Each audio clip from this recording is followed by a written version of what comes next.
All right. It's another week, another What the F happened. And I am joined today by Mr. Larry Steinhouse. We've got a lot of great conversations we're going to get into. And Instagram, you can't really see it, but we also have the Lazy Cash in the house. Never misses a show. So here are some of the things in headline news that we're going to talk about. Number one, we're going to talk about EVs. Electric vehicles, all the rage, right? All of us should drive EVs. You know, if it comes down to the politicians and this administration specifically, they would say everybody must drive an EV by some unrealistic date in the future, like 2030 or 2035. The dates get thrown around. But are you really confident that EV is the way to go? Is EV better than hydrogen? EV better than hybrids? We're going to dive into this because it's headline freaking news. We're also going to dive into Mr. Jamie Dimon and some of the things he's got going on over there at Chase Bank, or JP Morgan Chase, as you probably know it. Also, we're going to talk about an article, which I don't believe at all, that says top CFOs are as bullish on the Dow Jones and the Fed as they've seen in a long time. I'm calling the bluff. Absolutely not. And I'll tell you why. So we've got a lot of topics we're going to talk about and a lot of interesting stuff. So get your questions ready. We will be back after this.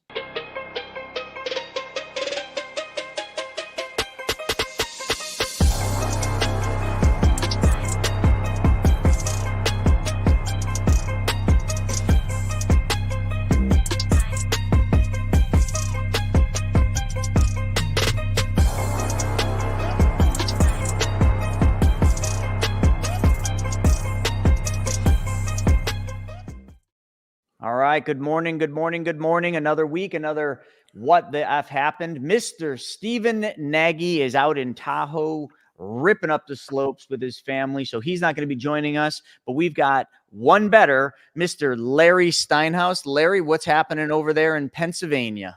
Woohoo! I'm one better than Steve Nagy. I can't believe it. Well, we're not comparing who's better or who's worse. You said it. Maybe I did. You certainly bring a whole different perspective to this show, and I think that's going to be interesting. Good morning, Lynn. Good morning, Freddie. Who else we got coming in? We got a bunch of people joining us from YouTube, Facebook, Instagram, and many more. But Larry, I think we just dive right in. There's a lot of information in the news, and for those of you that are maybe brand new, those of you on Instagram, this show is all about the news. What is going on in the headlines? What's going on in the economy? What's going on in the markets?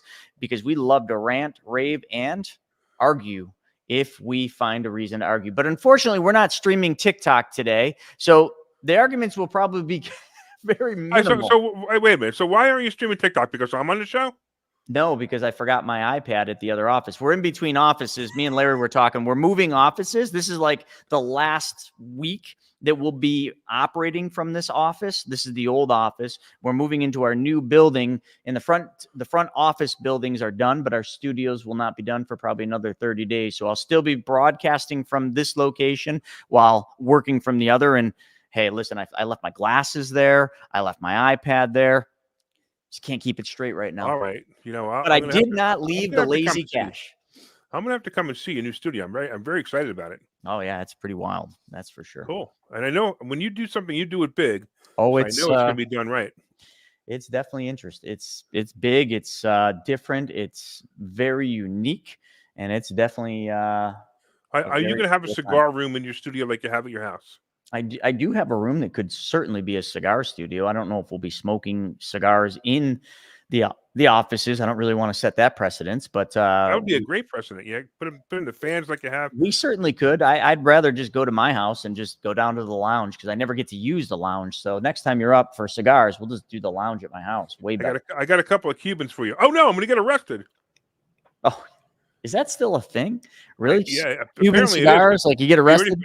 I had a friend of mine smuggling me in 22, big deal, and he got stopped. He got stopped at the airport, and they took him away. Wow. Well, it's pretty interesting. You can go to jail for having Cuban cigars, but Nancy Pelosi and her ultimate wisdom when it comes to picking stocks. I mean, Larry, you're new to this piece, but we've been talking about No, I've been Pelosi. I talked about that on my show 2 years ago. You did, about how she's the best stock picker in the world. But I'm also going to tell you something about how that whole thing works, right? Did you know that, I don't know if you knew this, and this is amazing, and most people have no idea, but all the people and work for the government, doesn't matter who, what level you are for the government, you have to disclose what stocks you have at the end of the year. So in other words, if you're holding Moderna or if you're holding Nvidia, you have to disclose that you're holding. That's it. You just have to disclose it, right? So, and this is to avoid what? What do you think? Insider trading, sure. Right. But how does that avoid insider trading? Just that you have to tell them at least what you have. Because they want to make sure that you're not influencing the stock or influencing your decisions. However, wait till you hear this, though. This is the best part. If they don't, so let's say Nancy Pelosi, while she's speaker, she decides that she's not going to disclose that she owns Moderna. Do you know what the penalty is? I don't know. Probably nothing. A slap on the hand. No, it's something. Ice cream. I hate to say it. It's something. It's a whopping. You ready? Yeah. $200. Wait. So you're telling me that any of them in Congress, the House, any of them, okay, they can just do insider trading and it's a $200? Well, no. It's not do insider trading. It's not disclose what stock they have. So why would they disclose anything?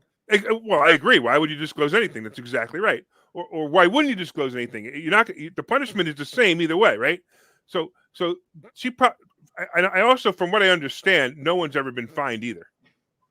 Oh, of course, $200, but let's not issue the fine. Right. What are you going to do? You're going to say, "Hey, Nancy, send us a check for $200." She's going to laugh at you. So yeah, that is an amazing. It's just amazing that their policies can influence this stock, and the biggest fine they can get is $200. Unbelievable. Where did I just see something? We're going to get to EV cars in a second, but there's another thing that I just saw. Somebody was threatening. Here we go. TikTok ban. Tech VC Keith, I don't know how to say it, Rabois, threatens Republicans with funding halt ahead of House vote. Dude, isn't that like, really? Blackmail? Yeah, that's kind of what I was going to say. I just didn't want to say it, but like, isn't that blackmail? Well, like this the politicians and blackmail go hand in hand. I mean, so what do you think? You think we should ban TikTok? Well, I don't really have an opinion on it. I mean, I don't think I don't like TikTok for that matter. I mean, but do I think no wonder you don't like? No wonder you didn't want to. No wonder you didn't stream to TikTok today. I just hate the haters. I love and hate the haters on there. I mean, this whole show sometimes is all about me just bitching at people on TikTok. I don't really have. I don't have a dog in the fight between TikTok. Now, I know if TikTok was banned, the only people that benefit from that is going to be Facebook, which owns Instagram. Right. So you're basically, you're monopolizing social media in a roundabout kind of way. I mean, Google owns TikTok, YouTube, and everything else is owned by Meta. They're all saying TikTok is, China spying on us. I mean, maybe. Really? You think they need TikTok to spy on us? No. They don't need TikTok to spy. How about balloons that we shoot down with very expensive missiles that somebody could have just taken a 22 and shot down? I'm just saying. I mean, listen, we had to test out a thing. 200,000, whatever that missile cost that they shot that balloon down. There was not. I mean, the whole concept. It's like, why don't we just do this? Hey, listen, we're just going to share everything. Well, what's the difference? That's why nobody goes to jail for sharing it. That's insane. Did you see the movie Oppenheimer? I have not. I'm dying to see the movie that. Oppenheimer. You got to understand, I got a 3.5-year-old, and she every night climbs up into our bed and wants to watch Cars or Monsters Inc. So if Oppenheimer can be fit into Cars or Monsters Inc., then I'd see it. But unfortunately, I got to find time alone, like on airplanes, to watch that. I'll watch it on my way to. I go to New Zealand this weekend. Yeah, so that's right. That's when I watch movies. I watch them on airplanes too. So I did a lot of flying last year. I finally hit American Airlines Platinum Pro. Nice. That means I fly too much.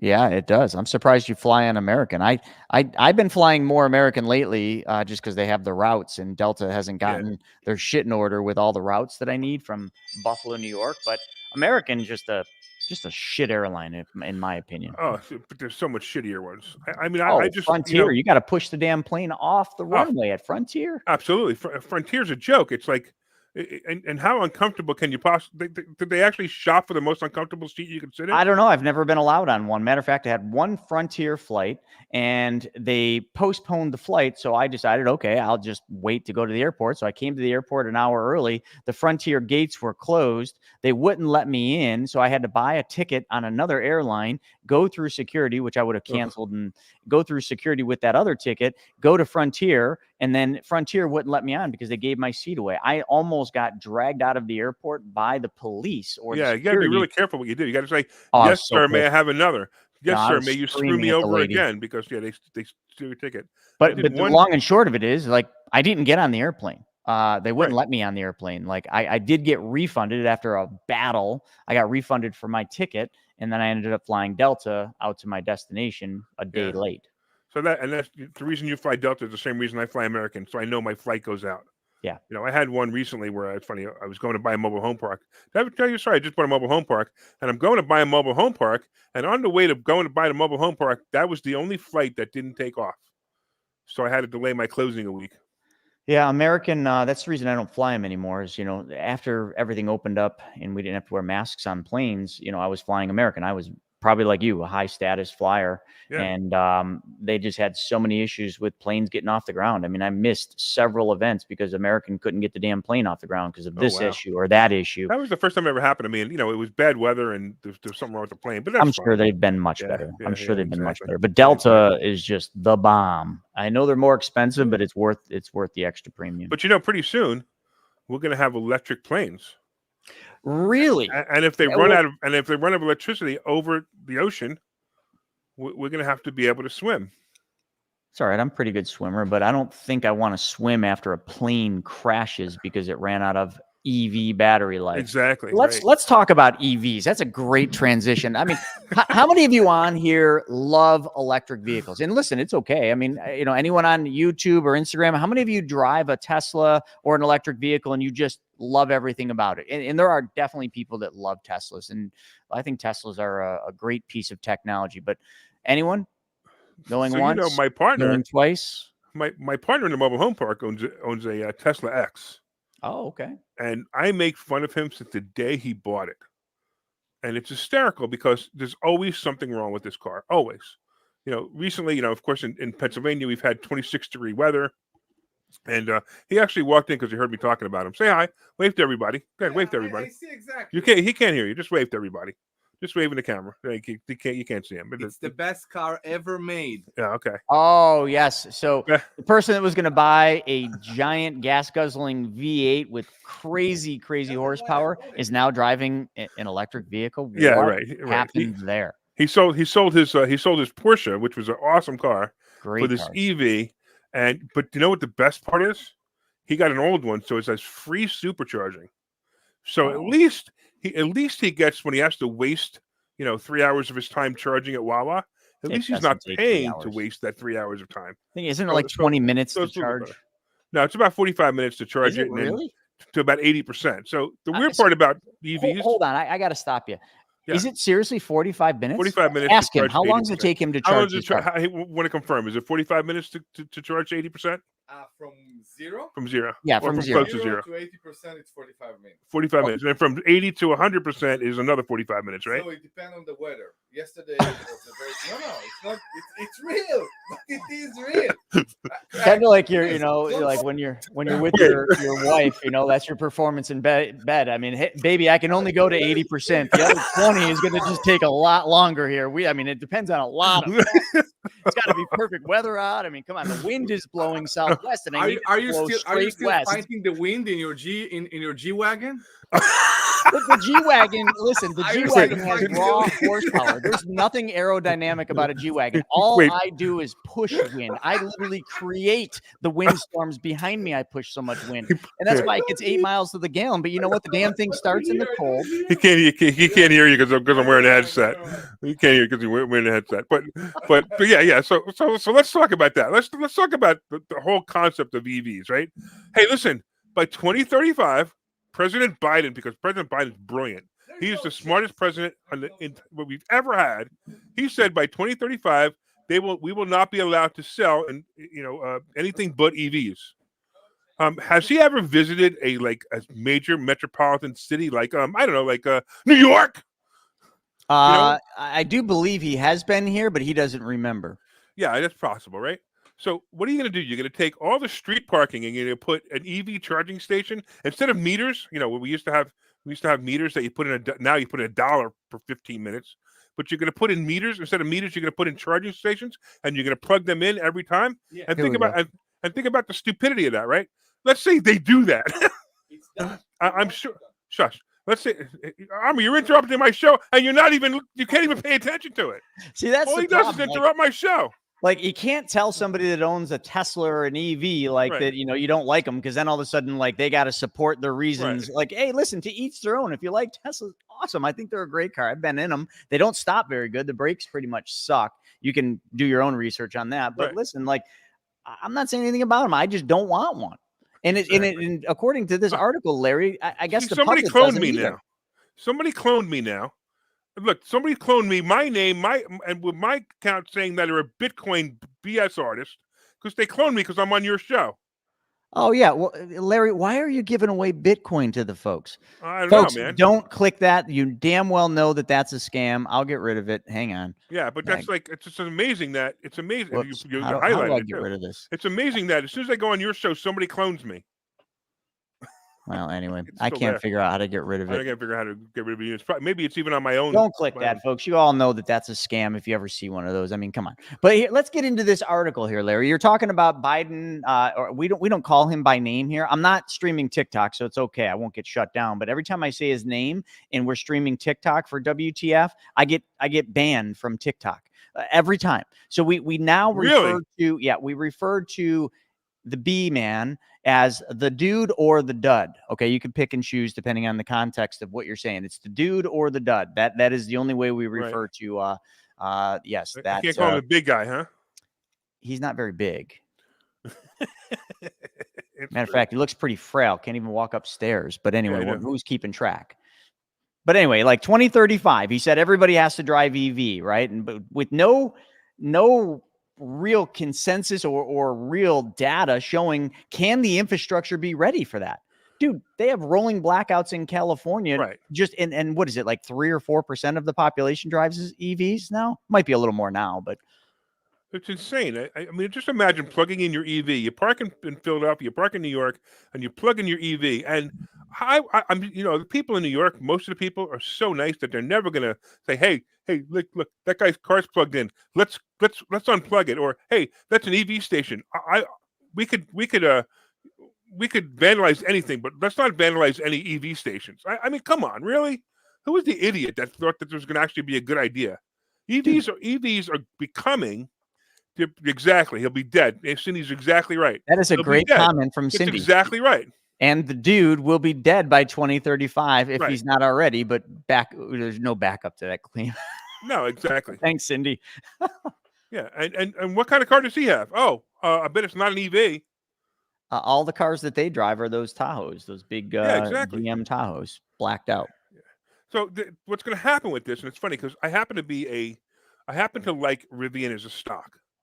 And it's funny because we're sitting here, we're bashing EV, but I like Rivian as a stock because there are going to be EVs that are going to make sense. And the funniest thing, I remember doing on my show about a year and a half ago, I did a piece on my show about the post office, all the mail delivery cars. Yeah. They bought gas-powered mail delivering cars and voted against EVs. If there ever was a case where EV would make sense, that was one. I would think so, yeah. You're plugging the thing in every night. You plug it in, you bring it to the post office, you plug it in every night, and then you go deliver the mail, and then you plug it back in. That makes total sense. But no, they went with gas-powered cars. So either they know something, or they, or it just, or Nancy Pelosi wasn't in that stock or something.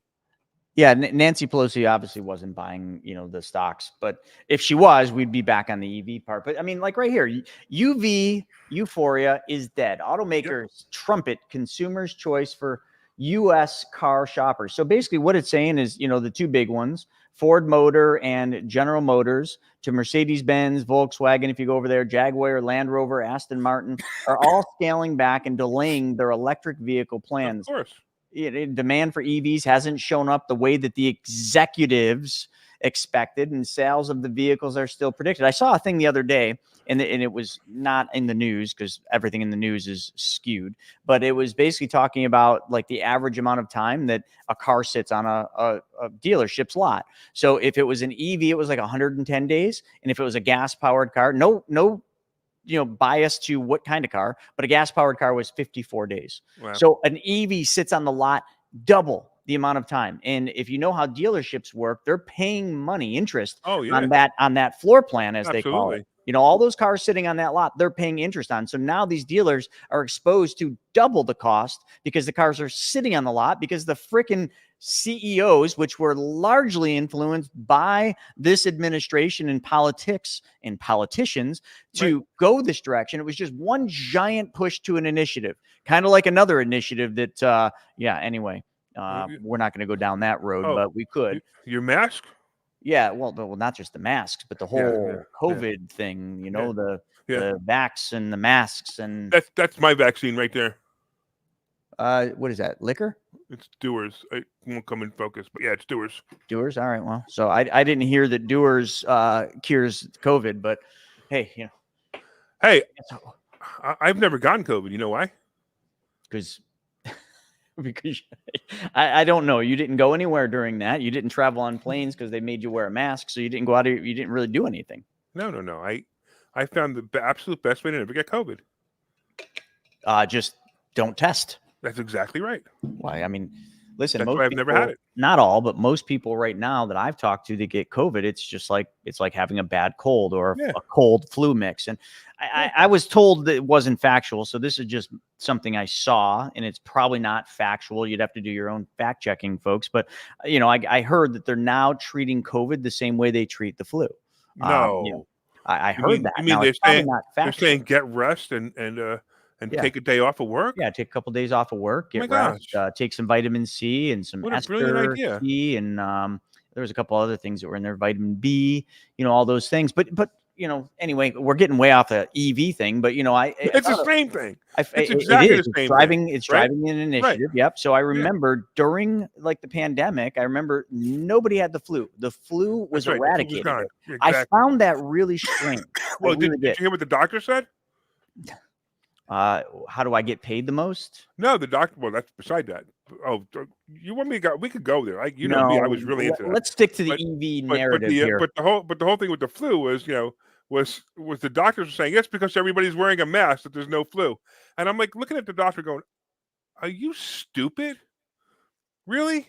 But anyway, we'll I don't know. I mean, you could transition that over to the CEOs. I don't mind going there. I mean, listen, I'm not trying to make friends on here. Right? These guys. Ranting on what is in the news, but unfortunately like nothing COVID is in the news right now, so we can't really rant on that, but we can certainly talk EVs, the narrative, and how it's backfiring. The broad return to a more mixed offering of vehicles with lineups of gas-powered vehicles alongside hybrids and fully electric options. Like, now that's a win, right? Tesla, is going to always have its place in electric, but the mix of gas, hybrid, electric, and also soon hydrogen. I know Porsche's like really been pushing Volkswagen, I should say, has been really, really driving home this hydrogen thing. I mean, it's been around for a long time, since probably the early 1900s. They've known how to make engines run on water, hydrogen, and it's very efficient, 0 emissions, and don't need any dangerous landfills to bury the batteries, which we still haven't figured out. Well, I think they figured out how to recycle them now, but it's still not a clean process digging the stuff out of the ground. Matter of fact, some would say, the modern version of slavery on how they're getting all these batteries made with lithium. But who's keeping track of that? That's not in the news either. It's not important that we're, destroying the earth and destroying the environment, getting the lithium. But as long as the car, when it drives, doesn't have any emissions, that's all that matters. And that the fact that when that battery is dead and can't be used anymore, where are we going to put it? And the fact that imagine, I just thought of something. You ever watch when you were a kid, you ever watch a show Space 1999, when the moon blasted off away from out of the Earth's orbit? It was a really bad science fiction show, and it was so bad that it was good. You know what I mean? Space 1999. So they had this on Moon Base Alpha. And it's funny because I'm going there but it makes total sense. They had to find a place on the moon to put all this waste, and it actually makes sense that this was the waste, and all the waste piled up in there and exploded and blew the moon out of the orbit of the Earth. And that was basically what the premise of the show. But I'm listening to this, and I'm realizing that's exactly where we're headed to. We need some place to put this lithium, and where do you think we're going to put it? We'll probably put it on the moon. Well, yeah, I mean, hey, if Elon keeps blasting these rockets off, pretty soon he'll have a rocket that lands on the moon like it does on the barges. And, you just unload your payload of lithium and blast back off. Yeah. So it's interesting. I know all this stuff's pretty crazy. I do have something here that was pretty interesting too. When we're talking about this, there was a white paper article, and these are economist white papers. This is where I read a lot of this stuff. And it was talking about, the different decisions. I'm not going to read the whole thing because it's pretty boring, but it's going through and talking about the Overton window and how they do that. And it talks about the greenhouse gas emissions. And there's 3 scopes to getting rid of greenhouse gas emissions. Number 1, scope 1, encompass what a company emits in the course of their business. Scope 2 includes greenhouse emissions by suppliers and vendors to that business. And scope 3 includes emissions by the business's likely end clients, so you and I, and anybody who might be included outside direct production or distribution of the goods. And it talks about how each of these, like kind of like the Overton method, where you eliminate people's options and you give them only a couple options and say pick, even though they're not an option somebody that would pick in their free, like if they had the free range to pick from what they want, but you just pick one because those are the only options. So they chose 2, which is the 1, but the Overton window really just moved, is what they're saying. And they're basically just talking about how this whole initiative, the only one that's going to suffer from this is going to be the taxpayer. And it goes on to talk about the how much it's going to cost taxpayers over time, billions, hundreds of billions of dollars, if not probably trillions. Everything's a trillion these days. It's, billions, the old news, it's the trillion. But you have to be a millionaire just to have any money. Yeah, no, that's in San Francisco, you can't even really own a house unless you're making, what did I read? It was like $500,000 or $600,000 after tax. Yeah, it's insane. Yeah. So what else we got in the news? Let's come over here to Yahoo Finance. Wall Street rushes to keep up with the strong U.S. economy. So real quick, I just want to go back to EVs for a second. So I was saying before that I'm a fan of Rivian stock, and it's funny because Rivian stock right now is $12. Which is ridiculously low. That is so cheap. Rivian it's a partnership of Amazon. It was a partnership of Amazon and Ford. Ford backed out. That's why the Rivian looks like the Ford F-150, which is funny. But the reason I like Rivian is because it's going to come to a point where EVs are going to be just natural, where people are buying them because they want, which is the reason they should have bought them in the first place. It's just cool to own an EV. Has nothing to do with emissions. Has nothing to do with saving the planet. It has to do with how cool is it that my car's electric and yours not, right? And then Rivian is going to be that car. And I really believe that. Where Tesla missed the boat. Tesla was that car when they first came out. When you looked at the Tesla Roadster, it was like, wow, look at that car. And it's electric. Now the Tesla is like, what a piece of garbage. We had, my partner, Army, was in here a couple of minutes ago talking about his Tesla. And the car is such a piece of garbage. The glove box doesn't work. You got to push a button. You got to get a software download to fix the glove box, to open the glove box. I mean, come on, really? Right? Everything's a software download, and everything costs money. A glove box. It's a glove box. You push a button, the glove box opens, right? So he couldn't get to. He's coming back in because he hears me talking about him again. Stop it. That's right. So then his heat doesn't work, right? And he orders the part to fix the heat. He puts it in, and the computer says, you put it in yourself. You're not allowed to do that. And now he had to go spend $1,700 to have the same part put in that he put in to try to fix it himself. That's the kind of stuff with this. Like the glass broke. You ever see a Tesla where the hood doesn't line up with the body? It's just weird. I never really paid attention. Yeah, it's not like a G-Wagon where the car is precise, ridiculously expensive, but precise. Stupid. They're stupid. Listen, I'm not going to say a G-Wagon isn't worth the money, but it is just a stupid price for a stupid It's vehicle. $150,000 overpriced, the G-Wagon. I agree. I would agree with that. Yeah. Even a used one. I don't buy new ones, I know. But it's still, the used ones are, they're 6 digits, high 6 digits.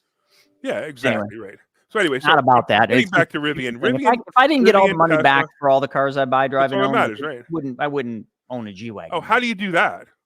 That's the stupid. How do you get all the money back for all the cars you ever owned? Stupid thing called the infinite banking concept, BYOB. I got a YouTube channel you should check out at the Chris Naugle. Shameless plug. No one's keeping track. I figured you need it. It's been a half an hour. We haven't talked about it. I usually don't on this show. Oh, you don't? Okay. No. Okay. But I think a lot of these folks on here, like Justin, certainly knows what we do. Most people know what we do, but we always invite them to the wealth webinar. And today, actually, on the wealth webinar, which is 1 p.m. Eastern, folks, go to chrisnaugle.com. That's NAUGLE.com. And you can register for the wealth webinar at 1 o'clock. So we've got a guy coming on talking about some of the things you can get if you were affected during the pandemic by COVID and you were self-employed. There's a whole new rollout. So we got a guy coming on explaining that. It's brand new. It's not the idle loans. No, not the ERC. Yeah, the idle, EIDL. Not that. It's something different. It's for self-employed. It's the next rollout, but you can get up to like 30 grand if you're a business owner. But anyway, we got him coming on, and then we're going to be talking about how to get all the money back in your business for all the equipment you buy. And we're going to use a junk removal case study where we're going to talk about how a client of ours is using the infinite banking concept to buy vehicles and get tax deductions for buying those vehicles under 179, buying the vehicles, and then you get using the policies in the private banking system to buy them and then pay his system back. He gets all the money back. It's wild. When you see the numbers, it blows your mind. But see, we didn't just show that. We show it where if you did it the regular way and financed through a bank, how much extra money you pay for buying equipment for your business versus just changing where the money goes first. So that's going to be today at 1 o'clock. So are you actually doing the Nelson Nash comparison? That's exactly what we did. So out of the book, Becoming Your Own Banker by the late R. Nelson Nash, who taught us everything, there was an equipment thing in there where he bought equipment for logging, a logging company. We just modernized that and just showed it in today's realm because obviously that book is old and the numbers in that book don't line up to today's policy. So we just modernized it. That's awesome. I know. I'd like to see that report. That's pretty cool. I love it. So let's see what else we got. Bill Walsh is on here saying the boss. Weird? Of course, he's talking about you. Yeah, Bill Walsh joined in from Facebook of all things. I thought he would have came in on YouTube. So there was a bunch of stuff. Nicotine users pan better. So there's some stuff about the CDC saying COVID is the flu. Interesting. No kidding. That one. Never heard that one, but. Anyway, what else we got? So anyway, I started talking about this and we got sidetracked, which is going to happen a lot with Larry on the show. We just go off and Me? I don't sidetrack. You do. You just talked about infinite banking, and you don't even talk about infinite banking. Yes, you're right. You're absolutely right. Anyway, I'm all over the freaking place today. I had too much coffee. So let's talk about Wall Street and how Wall Street is rushing to keep up with the strong U.S. economy. Is the economy strong right now, Larry? I'm going to have to say, yes, it is. Okay, why? But, the indicators are pretty clear. The housing market is high. The stock market is high. Even Bitcoin just hit 70. Oh, my God, 70,000. I keep looking at that going, why did I convince myself not to do this? And now I don't even want anything to do with it. Yeah, well. But the other me, everybody's buying now because they think the other me wanted it, remember? It was funny. I was at, and I got to tell you, do you know where Todd Alt is? Todd who? Todd Alt, Milton Todd Alt. Great, incredible business guy. He owns a company called BitNile, and I was at a event of his called RiskCon, and actually Bill Walsh was actually there too. And just at the event, he said it was about 2 months ago, and Todd is very connected to Wall Street, very connected to everything that's going on. And he, in the middle of his presentation, he stops and goes, "Everybody buy Bitcoin right now." And it's funny, and it was probably the first time in my life that when somebody said it, I said, you know what? This guy knows what he's talking about. Now's the time to buy it. Of course, my Coinbase account crashed, and I couldn't buy it. And sure enough, since then, it went up. It went up something like 120% since he told me to buy it. But that was he knew something was going to happen, and he was absolutely dead on. Look this guy up, Todd Alt. Amazing. I'll check them out. But now here's a question though. It's not about the buy. You got to buy low, which, obviously would have been definitely buying low back then. Yeah, sure. But here's the thing. And I'm brought to this by Edie commenting here from YouTube. And she said, just cashed mine out. Good. So let me ask a question. How many of you right now, Instagram over here and YouTube and Facebook, how many of you own Bitcoin right now? Put I in the chat. I just want to hear how many. I'm sure a lot of you, right? How many of you have given thought to selling it right now or have already sold it like Edie? It is undeniably high right now. But some of you love speculation. You love gambling. So you think it's going higher, which it very well may, but it very well could also go lower back down to the 20,000 level. So it's a gamble. It's definitely a gamble. And there's a lot of things. So you're saying the economy's strong, just like Wall Street is saying, that the U.S. economy is strong. But based on what I would say, you're saying indicators, but are you talking about leading or lagging indicators? I mean, when I look at the economy, we can look at it where it's at, but I think the most important thing is to look out the front windshield and look where we're going, not where we came from. That was my point. But that's where are we going to the public. Like when they see an article like this, it says, "Oh God, the economy is so strong, markets are at all-time highs." People just have this overwhelming sense of things are okay. I'm just going to put money in, but man, things don't feel right. Right? They don't feel okay. If this country wasn't being flooded with illegal aliens.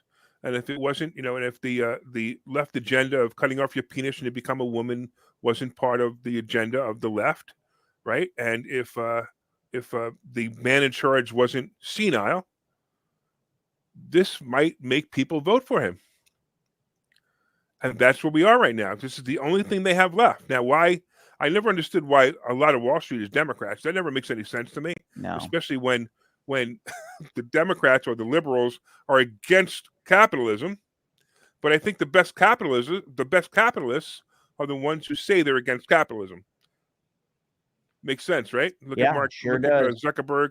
I mean, Elon Musk finally changed sides and said, "I've had enough of being a socialist Democrat. Now I'm not coming out and saying I'm a Republican, but I don't believe in this crap anymore." Mm-hmm. He's finally coming out and saying it. Steven talks about that all the time. Yeah, about Elon. Yeah. So a bunch of people chimed in saying that they own Bitcoin. When do you sell? That's, it's not about what you own or how much return you've made. It's about what you get to keep. I always say with investing, I think the biggest thing most of the population misses, at least 98% of the population, is they miss when to get out. When you got to know when to hold them and when to fold them. Yep. But I mean, when do you actually fold them? That's the thing that I don't think anyone really understands. And it's different for everybody. Everybody's going to have their own set of rule-based investing strategies. And for me, my rule-based investment strategy is I always strive for a 20% return. And if I get my 20%, I'm freaking out. That's a fantastic number because it's very I'm low. out. Yeah. But that's why I have zero stock right now. I own a lot of treasury bonds because I'm waiting for the Fed to drop rates, which they indeed will, just not sure when, but not trying to time that, and it's just when the treasury bonds spike because the Fed drops rates, guess what I'm going to do? Sell. I'm going to sell. And then I'm going to have a whole bunch of people saying, "Why did you sell there? You could have made more." Looking in hindsight, right? It's always easy to look in hindsight. Oh yeah, absolutely. But it's not easy to look foresight. When you're trying to look forward, just stop trying to look forward and set your rules. If you're up, whatever your percentage is that you wanted to make on a stock, sell it. "Oh, I don't want to pay taxes." Great. Hold it until it goes down below what you paid for it, then sell it. And you got yourself a tax write-off. Idiot is what I like. Exactly right. I know. I want to pay. I want to pay $500,000 a year in taxes. That's my goal. Yeah, please let me pay taxes on my investments. That's the game. I will sell and I will pay taxes unless it's a Roth, but I will happily pay the taxes on the gain because the emotional roller coaster you take when you're losing money, the human emotion factor of that is far worse than anything you will ever witness from selling a stock and making money and paying taxes. That's a glorious feeling. The tax part, maybe not, but the rest of it is awesome. But then having a stock fall out from underneath you, having Bitcoin go from 70 where you buy it now and going down to 20 and you then saying, "Oh my God, I can't go any lower. What am I going to do?" And you sell. How's that feel? Forget about the loss. It's just money. You'll make more money. But how does that feel? It destroys you. It literally destroys you. But yet people ride this stupid roller coaster, and I can't understand why they do it. So I teach stock options, as you know, and we have a set of rules that we play by. And the number one rule is nobody ever went broke taking a profit. And if you only made 20, you only made 10, you only made 5, and the number seems a bit high to you, get out. If you, I say, like somebody said here, somebody, I saw someone in here before said, here, Lynn Green said, I thought about it yesterday. I thought about selling it yesterday. Guess what? Sell it right now. Because if you're thinking about selling it, it's time to sell. That is one of the greatest indicators I've ever come up with. Absolutely. If you're thinking about selling it, you sell it. That means you're at a profit. That means you're going to take your money. Oh, what a shame. You only made 20%. If you would have held that another 3 days, you would have made 25. Oh, you know how many times I've done that and lost a lot of money? I had one loss of $250,000 because I didn't want to get out when I was down $3,000. I agree. So David here said BTC will grow until the halving next month. And I know that's a lot of this growth is the anticipation of the halving. And I totally agree with that. Fractional Bitcoin. Yeah, totally agree with that. But again, for those that don't understand that, that are investing in Bitcoin, they're investing in something that they don't know, like, and understand, such as you, David, like, like, and understand that, folks, everybody that's investing in Bitcoin should be mandatory that you read a book called Inventing Bitcoin. It's a great book, and it fully understands or explains why Bitcoin, has relevance, what problem it solves, but it also talks a lot about the halving. And that's definitely what's driving this up. I mean, that on top of the ETFs and everything, but be very careful with the ETF side of things. I don't know. It's anyone's game, but I just think that anybody that's looking at it and thinking, should I sell, should sell. I mean, what's your rule? Is your rule, you want to make 20? Is it that you want to make 30? Are you greedy and you want to make 40? Well, if you made it, like, get out, sell it. Like, oh, but it's going to have, but you hit your goal. Like, what are you going to do? You're going to, when you hit 50, you're going to say, oh, I'm going to hold it till it hits 60. When it hits 60, oh, I'm going to hold it till it hits 70. It's going to the moon. You know what you make then? You lose. Because it's called greed, and greed is dangerous. Greed, unlike Wall Street, greed is good. Greed is not good if you don't know how to play the game. See, Michael Douglas knew how to play the game, but the game actually bit him in the ass. So no matter how good you are at it, like, it's still going to bite you when you play the greed game. So don't play it. So I just want to bring us back to where you were going with this, because you said, what's the economy look like? And I answered it saying it looks really great right now. But you're right. What's coming soon? And the weird part is it's supposed to be here already. I don't understand how we're still rising. I can tell you why. Go ahead. It's all based on speculation and manipulation. The only reason it's high, look at the S&P 500, 7 stocks, all 7 stocks highly appreciated on complete speculation of AI, complete and utter speculation and manipulation. I mean, but like, that's why. So, but not only that, you're still dealing with the overarching effects of $5.2 trillion, that was printed, into existence. You're still dealing with. That's going to start to default. It's already happening. Those loans, the SBA loans, the EIDL loans are starting to fall. It's funny. I have several EIDL loans, and I have one of my companies is completely closed, and I have an EIDL loan, and I'm not sure what to do with it. I'm not sure if I should call them up and say, hey, look, the company's closed, or if I should just bite the bullet and pay for it out of my other companies. I don't know. I don't know how I feel about it. But believe me, if most companies go bad in 4 or 5 years, which is the truth, and all these companies that were new got these EIDL loans for anywhere from $30,000 to $500,000, some of them got, what's going to happen to these companies? It's going to become a nightmare for the government. And the government, the other thing about the EIDL loans is the government makes paying them back difficult.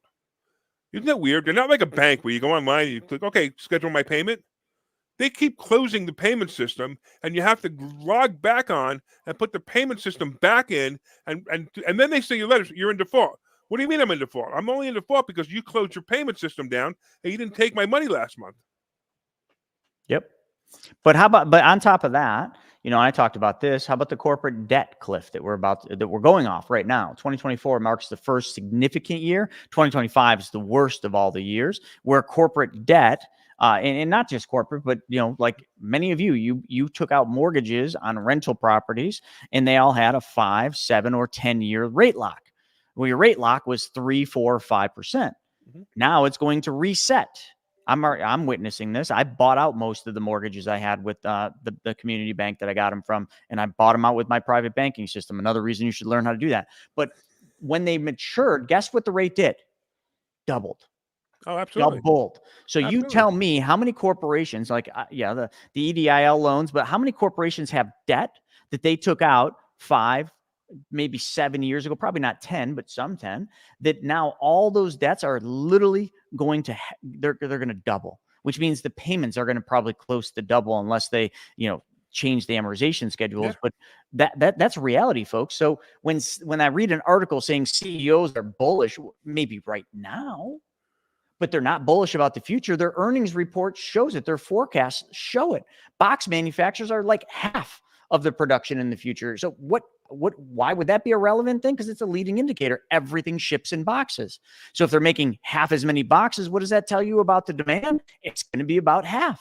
And they're doing that based on future guidance and outlook reports from all these CEOs and CFOs.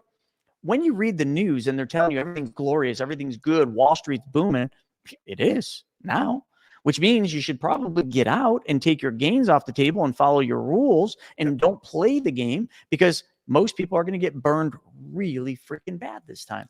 It's funny. I was in my class the other day. I was talking about Tesla stock, and I said before the end of the year, this is before this article came out, I said before the end of the year, Tesla stock will be under 100.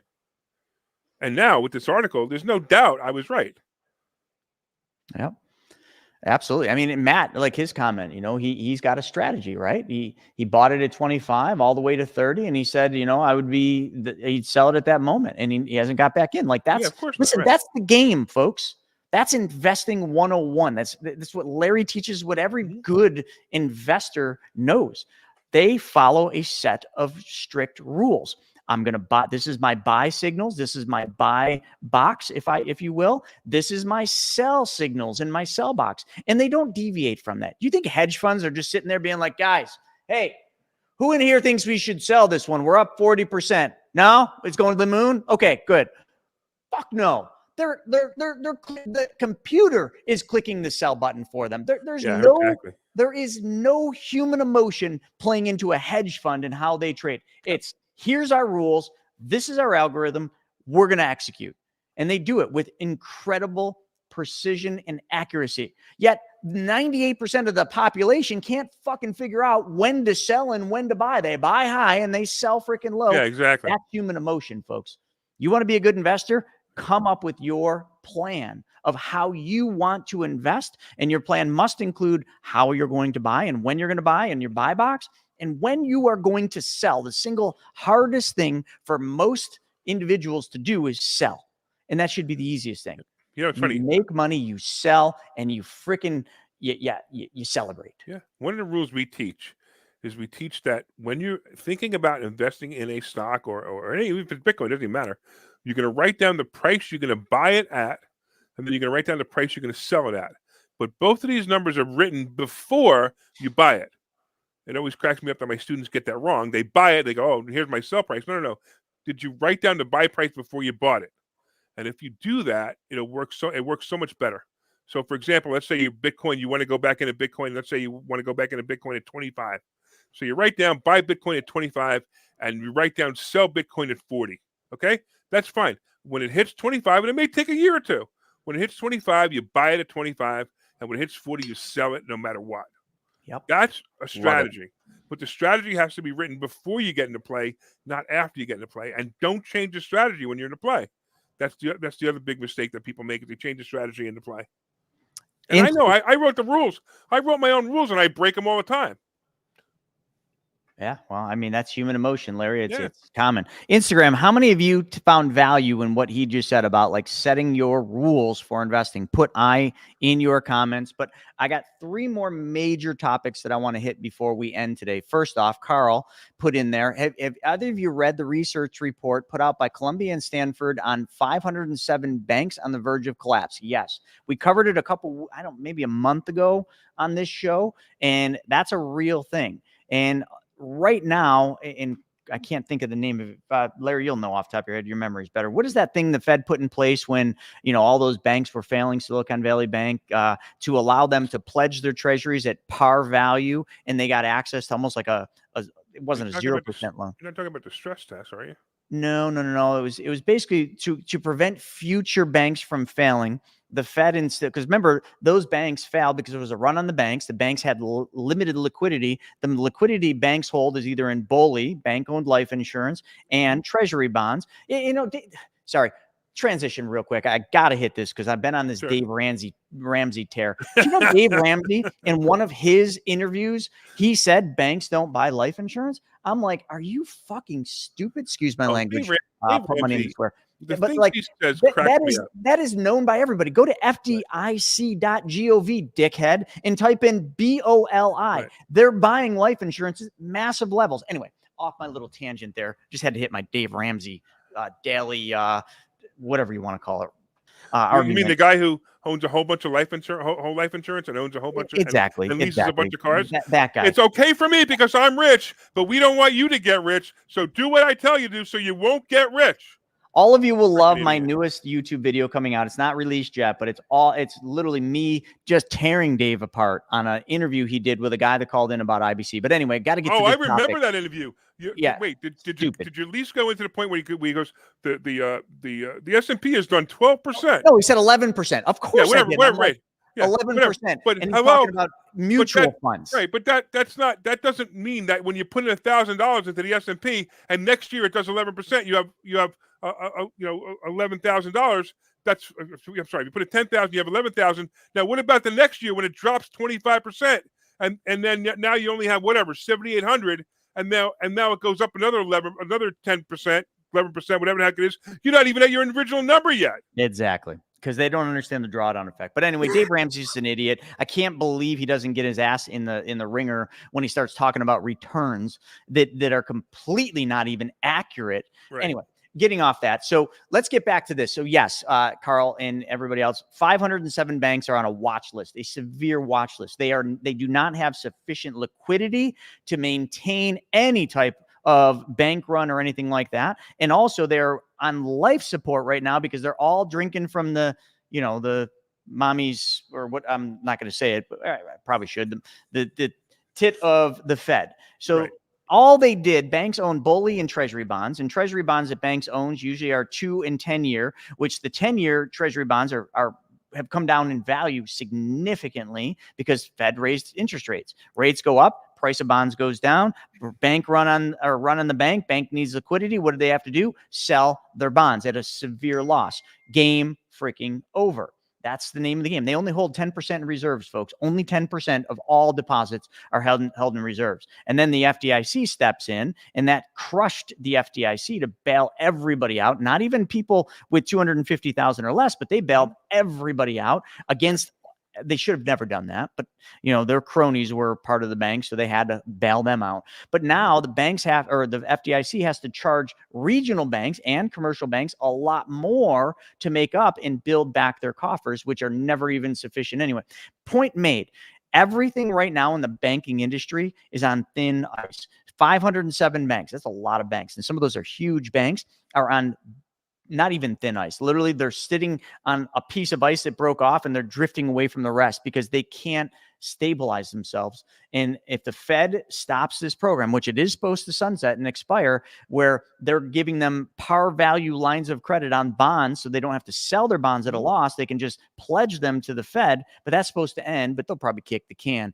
I don't know what the future is for banks, but we're definitely going to have some more banks fail, lots more, if this whole thing starts to turn, which is probably why the news is constantly saying everything's hunky-dory. So what do you have to say, Larry, about that real quick? Because I want to make sure we finish on time on 2 more things. I'm a realist.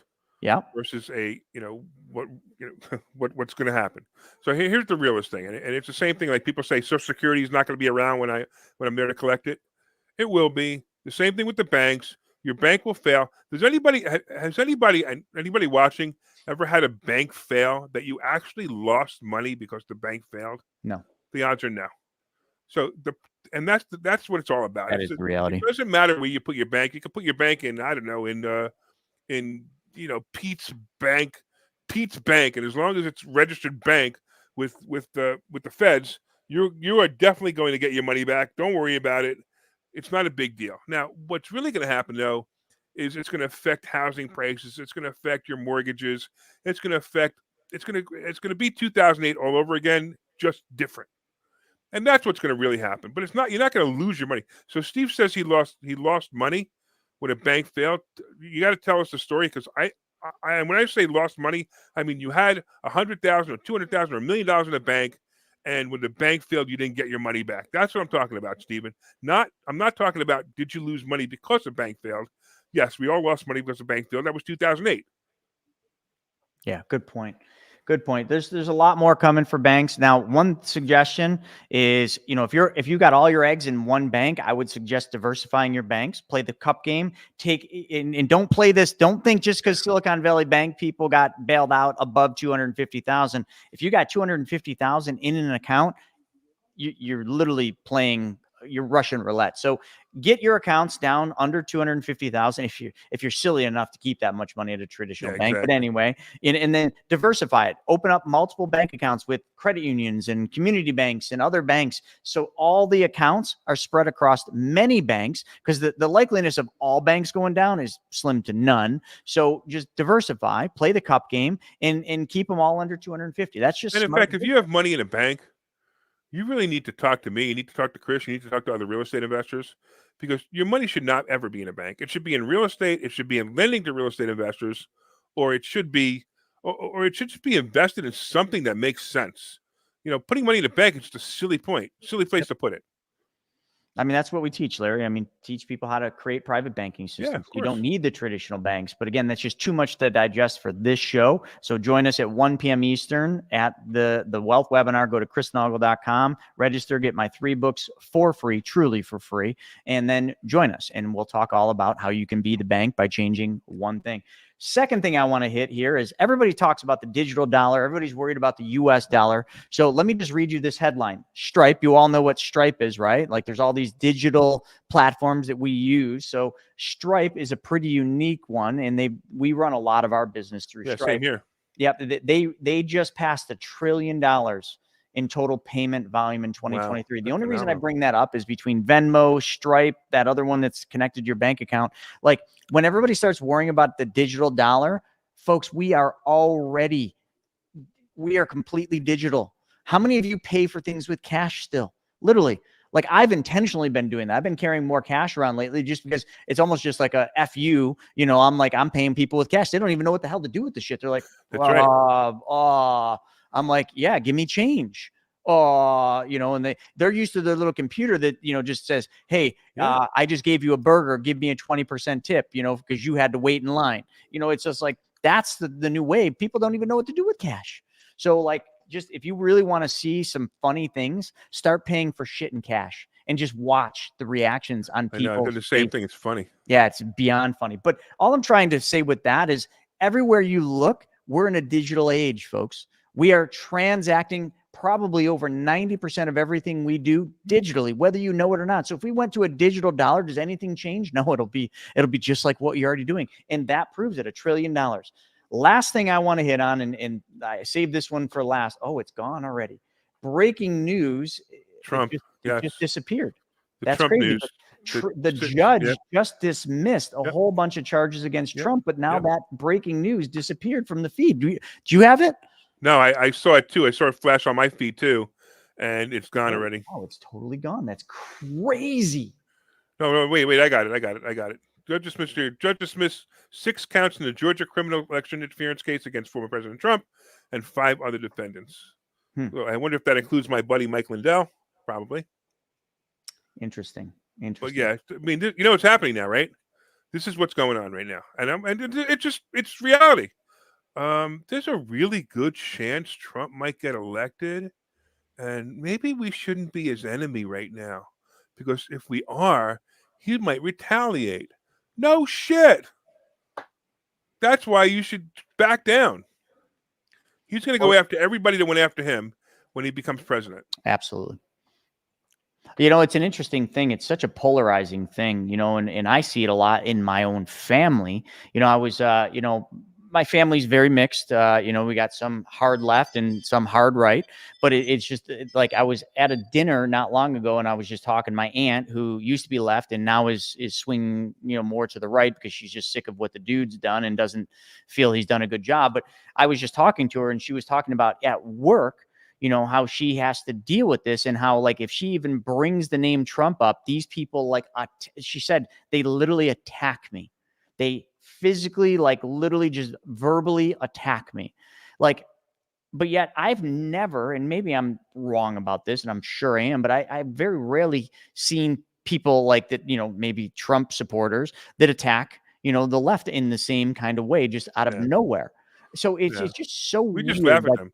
If anyone were to vote for the dude, it's probably solely because they hate Trump, that polarizing hate. Exactly. And they don't even, it's purely conformity at its greatest hour, because people don't even know why they hate Trump. Like, they can't even, like, if you say, okay, great, you're voting for the dude, awesome. To each their own. That's why you live in this country. We have, freedom of so many things, which is they're trying to take away from us. But anyway, you have the freedom to vote for who you want. But, like, tell me, like, why do you hate Trump? Like, what is it about him that you hate? Can they literally articulate the reasons they hate Trump in an actual logical fashion outside of an emotional funny part, reaction? he's a racist. No, everything I got called a white supremacist on here. I know everything he's ever done. Everything he's ever done has proved that he wasn't a racist, and he's not a white supremacist. It's the funniest thing. I think Tom nailed it. Democrats, for the most part, not all, but Democrats are just purely ignorant. Like, they're deranged. Right there. I mean, that's, thanks, Tom, for commenting. It's just interesting. Trump. Oh, wow. Edie said bumper stickers are out. Trump Revenge Tour 2024. Like, if you were Trump, just put yourself in his shoes with all the bastardized stuff he's had to go through, good, bad, or indifferent. Like, if you were him and all of a sudden you did win the election, would you just be like, it's cool, guys, I know it was just a game, hey, yeah, you had to do what you had to do, it's cool? Or would you just be like, you're cool, fuck you, you're dead, you're going to jail, I don't know what I'm going to do with you yet, but it's going to be something? Like, what do you think he's going to do? How cool is that? Oh, yeah, I remember that. That is pretty cool that you're right, like, in front of an American flag. Right. That is wild. Look at that jacket. That's crazy. Yeah, I was hanging out with Trump. I've been to Mar-a-Lago. It's kind of fun, actually. Yeah, I have seen a big change. When you become a capitalist, things become pretty good for you for a while. So become a capitalist. If you're not a capitalist, you're in the wrong place. Yeah, and then you get to fly on Bill Walsh's plane. Yeah, exactly. But I think, I've seen a big change, and then we'll wrap on this, just out there, just generally, when you're out talking, it just does seem like a lot of people are starting to realize, like, what's really going on. They're feeling it in their pocketbook. They're feeling it at the gas. Oh, by the way, gas is going to go way up. So get ready for a big jump in gas prices yet again, unless the dude goes into our strategic reserves and tries keeping the price down, which who knows, I don't even know, but just it's getting better is what I'd like to say, because I think people are waking up a little bit and seeing that a lot of what we've been through in the last 4 or 5 years has been a lot of just bullshit, a lot of just getting us to conform to a particular narrative, whether it's our narrative or not, and getting away from that creative side. And I'm seeing it, and I'm optimistic about it. How about you, Larry? You seeing it? Yeah, I'm starting to see. And I'm in New York, dude. I'm in New York. Well, but you're not really in New York. You're in No, Buffalo. I know. I'm upstate, which is definitely. New York City is done. New York City, it's a wasteland. It's like, why would anybody want to go there in May? And if you go to New York City and you list your house for $1 million and it sells for $800,000, that's fraud.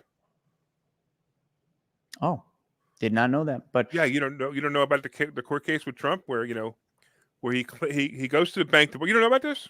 I think I heard about it. I guess he goes to the bank, 20-something years ago, whatever it was. He goes to a bank to borrow money from a bank, and he lists his assets, and he lists prices of what he thinks the assets are worth, right? And the bank lends him money on that. And, and he pays the money back, no big deal, no problem. But they're saying that's fraud because he listed that his assets were worth more than they were really worth. Now, I don't know about you, Chris, but when I go to a bank and I say that my $300,000 rental property is worth $7 million, they do some due diligence and they say, hey, no, the comps on that property are $300,000. We're going to use $300,000. So if anything, the bank frauded him or But frauded their investors. yeah, well, if you really dissect all the crap that they say about about Trump and just all this, I mean, listen, maybe some truth to some of it, but for the most part, it's all just completely just made up to put. Absolutely. I think the media stations actually love him because it helps their ratings, Yeah. but they got to talk about him in a negative light because they're all leftists. So, like, I think without Trump, and we know this to be true, in CNN's headlines, CNN was about done. And then all of a sudden they brought Trump back in, and now all of a sudden, I don't know, I guess CNN's still in business. Yeah. Pretty interesting how much they all rely on the person that they say they hate, but they actually probably don't hate him. I don't know. It's interesting. This is going to be a crazy year. And we're already in March, as we start getting a little further, I'd guess, when we get into the summer months, things are going to get wacky crazy. Wait. Riot season is coming. Yeah. There will be, and it's unfortunate, there will be a black person who is killed, and some asshole person will do something wrong, whether it's prejudice or just because it's a white person killing a black person, doesn't matter. There will be a riot. Because riot season is coming, and I'm going to say right around June and July. So mark your calendars for June and July for riot season, because it's about to come, and it's going to be a problem. It's the same thing all the time. Stop it. Let's become normal people again. Let's realize that if men are men and women are women, and if you cut off your penis, you're still a man. You just happen to be a penisless man. Good point. I mean, can anyone argue that one? And if you put it on top of your head, you're the president. Current one. I think we're going to wrap on that. Oh my God. But anyway, we saved the breaking news for last, and I figured that would kind of go down. And because we don't have TikTok, like we have had, maybe one person was upset on Instagram, but we had a ton of people on Instagram today. So Instagram, thanks so much for joining us, and YouTube and Facebook. You guys are all awesome. I mean, just unbelievable chats coming in, just tons of knowledge here. So with that being said, folks, thanks for joining us for another week of What the F Happened. I look forward to seeing a whole bunch of you this afternoon, 1 p.m. Eastern for Wealth Webinar, and then again at 4:30 this afternoon for the Ask Me Anything Happy Hour. Until next time, Larry, stay cool, have a good day, and everybody else, go out there and kick some ass. Thank you, Chris. Always a pleasure. Yeah, pleasure to have you on.